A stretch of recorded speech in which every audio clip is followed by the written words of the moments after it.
Bhubaneswar ED office आगरे कांग्रेस कर्मी जोरदार आंदोलन। नेशनल हेराल्ड मामलें सोनिया गांधी और राहुल गांधी विरुद्ध में चार्जसीट फाइल विरोध में ईडी ऑफिस घेराव करिछि राज्य कांग्रेस।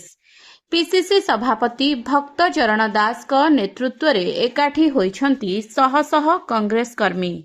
केंद्र सरकारंकर ए प्रायोजित षड्यंत्र को सह्य कराजिब नाही बोली ईडी ऑफिस आगरे गर्जिछंती कांग्रेस नेता।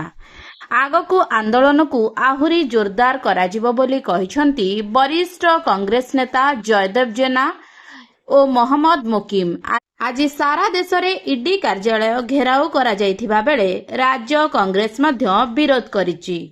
राहुल गांधी और सोनिया गांधी विरोध में चार्जसीट को जोरदार विरोध करा जायछि कांग्रेस पक्षरु।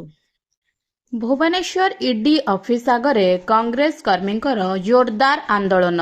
नेशनल हेराल्ड मामलें सोनिया गांधी और राहुल गांधी विरुद्ध में चार्जसीट फाइल विरोध में ईडी ऑफिस घेराव करिछि राज्य कांग्रेस।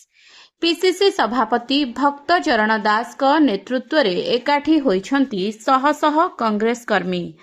केंद्र सरकारंकर ए प्रायोजित षड्यंत्र को सह्य कराजिब नाही बोली ईडी ऑफिस आगरे गर्जिछंती कांग्रेस नेता। आगकू आंदोलन को आहुरी जोरदार कराजिब बोली कहिछंती वरिष्ठ कांग्रेस नेता जयदेव जेना और मोहम्मद मुकीम। 5,000 को 5 लाख लोक जेल भर्ती करने